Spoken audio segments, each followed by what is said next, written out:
राज्यभर छत्रपती शिवाजी महाराज यांच्या शिवाजी कोण होता या पुस्तकावरून वाद पेटलेला आहे। खरं तर बुलढाण्याचे शिंदे गटाचे आमदार जे आहेत संजय गायकवाड यांनी शिवाजी कोण होता या पुस्तकाचे प्रकाशक प्रशांत तांबी यांना मध्यरात्री कॉल करून शिवीगाळ केली आणि याच प्रकरणावरून आता राज्यभर वाद पेटलेला आहे आणि सर्वत्र संजय गायकवाड यांच्या विरोधात आंदोलन करण्यात येत आहेत। आज देखील पुण्यातील गुडलक चौकामध्ये वंचित बहुजन आघाडीकडून या पुस्तकाचं वाचन करण्यात येत आहे। आता आपल्यासोबत अध्यक्ष आहेत। काय सांगाल अध्यक्ष, आंदोलन करताय आणि पुस्तकाचं वाचन करताय, काय म्हणाल? 2 दिवसापूर्वी कॉम्रेड गोविंद पानसरे लिखित शिवाजी कोण होता या पुस्तकाचे प्रकाशक प्रशांत आंबी यांना रात्रीच्या वेळेला बुलढाण्याचे आमदार जे आहेत संजय गायकवाड या आमदारांनी फोन केला आणि त्या फोनमध्ये 9 मिनिटाचा एकूण कॉल आहे।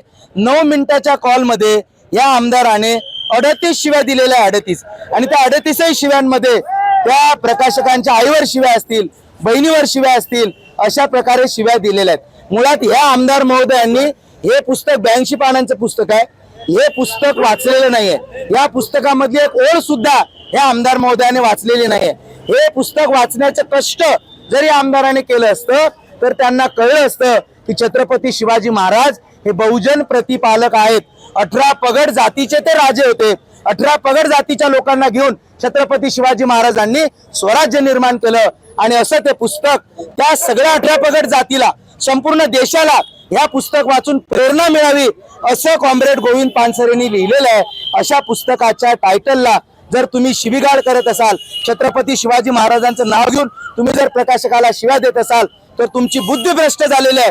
तुम्ही त्या ठिकाणी, मी तर विनंती करेल पोलीस प्रशासनाला, त्या 32 म्हणजे जवळपास त्यांनी शिव्या दिल्यानंतर 24 तासाच्या आतमध्ये त्यांची जर चाचणी केली असती, मेडिकल टेस्ट केली असती तर कदाचित ते मेडिकल टेस्ट दुसऱ्या वेगळ्या पद्धतीची आल्यामुळे त्यांनी शिव्या दिल्या असं सिद्ध झालं असतं, परंतु ते तसं वेळेत झालेलं नाही आहे।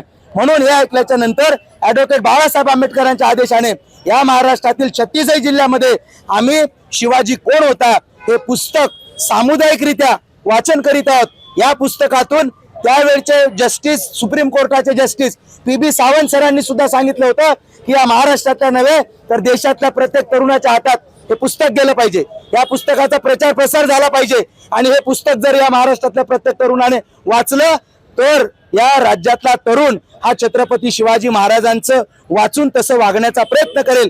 एक फक्त याच्यातलं टायटल आहे बघा एका लेसनचं, रयतेची कणव असलेला राजा।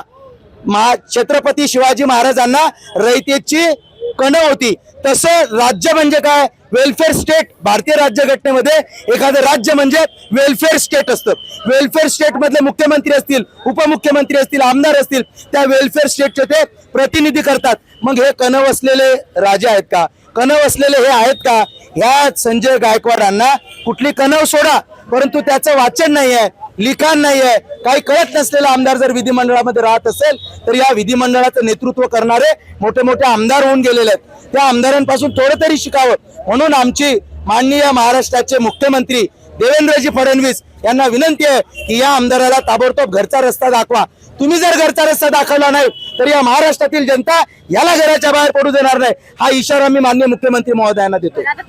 नाव सुद्धा यांना नीट घेता आलं नाही, रात्रीच्या वेळी वेगळं नाव घेतलं, दिवसाच्या वेळी वेगळं नाव घेतलं, म्हणजे दिवसाचे नाव घेतलं ते न उतरता घेतलं का काय, अशा प्रकारची शंका आमच्या सारख्या कार्यकर्त्याला येते। म्हणून त्यांनी माफी जरी घेतली असेल, हे बघा कायद्यामध्ये तो चुकला त्याला चुकीला माफी नाही आहे, तुम्ही कायदा तोडलेला आहे, चुकीला माफी नाही आहे। आज सकाळपासून अनेक कार्यकर्ते, अनेक पदाधिकारी, अनेक समाजसेवक हे कोल्हापूर मधील पोलीस स्टेशन मध्ये त्याच्यावर गुन्हा दाखल होण्यासाठी बसलेले आहेत। गुन्हा दाखल करा, गुन्हा दाखल करून कोर्टात प्रोसिडिंग चालू द्या, मग कोर्टातून त्याला माफी मागू द्या। तशी माफी मागितलेली आम्ही मान्य करणार नाही। या पुस्तकाचं जाहीर वाचन संजय गायकवाडांनी सुद्धा करावं असं सुद्धा आवाहन आम्ही संजय गायकवाडांना करतो। जर त्यांना मराठी वाचता येत नसेल तर आमचा एखादा कार्यकर्ता आम्ही त्या ठिकाणी वाचायला पाठवतो, पुस्तकाची व्यवस्था करतो, वाचकाची सुद्धा व्यवस्था करतो। फक्त त्याने शुद्धीत बसून नीट ऐकावं एवढे फक्त कष्ट घ्यावे ही मागणी आमची आहे। धीरेंद्र शास्त्री यांनी देखील एक वादग्रस्त वक्तव्य केले, त्याबद्दल धीरेंद्र शास्त्री हे काय भाजपा असेल किंवा मनुवादी RSS असेल, हे अशा प्रकारचे पिल्ल सोडत असतात। उपवर्गीकरणाचा मुद्दा काढला आणि उपवर्गीकरणाच्या मध्ये जाता धीरेंद्र शास्त्रीच्या तोंडातून अशा प्रकारे छत्रपती शिवाजी महाराजांच्या कार्याचा अपमान येतो। ते म्हणतात की छत्रपती शिवाजी महाराज हे थकल्यानंतर अशा प्रकारे समर्थ रामदासांकडे गेले आणि त्यांनी तो मुकुट दिला वगैरे. हे सगळं खोटं आहे, हे सगळं थोतांड आहे.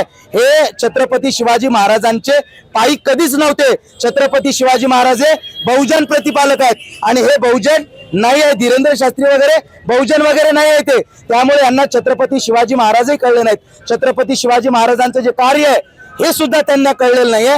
केवळ अशा प्रकारची दुही माजवायची हाच धंदा हा धीरेंद्र शास्त्री असोत का संजय गायकवाड असोत मग तो कोश्यारी असोत यांनी आतापर्यंत केलेलं आहे. म्हणून या सगळ्यांची चौकशी होऊन यांच्यावर कठोर कारवाई झाली पाहिजे ही आमची मागणी आहे. तर एकूणच आपण पाहतोय की राज्यभरात आता हा मुद्दा पेटलेला पाहायला मिळतो आणि एकूणच संजय गायकवाड याच्यावरती कठोरात कठोर कारवाई करा, त्याच्यावरती गुन्हा दाखल करा, त्यासोबत त्याला घरचा असं देखील वंचित बहुजन आघाडीकडून सांगण्यात आलं आहे. त्यांनी स्वतः माफी मागावी आणि त्याचसोबत पुस्तकाचे वाचन देखील जाहीर करावं असा इशारा देखील वंचित बहुजन आघाडीने दिला आहे. न्यूज हेलगिरे, महाराष्ट्र.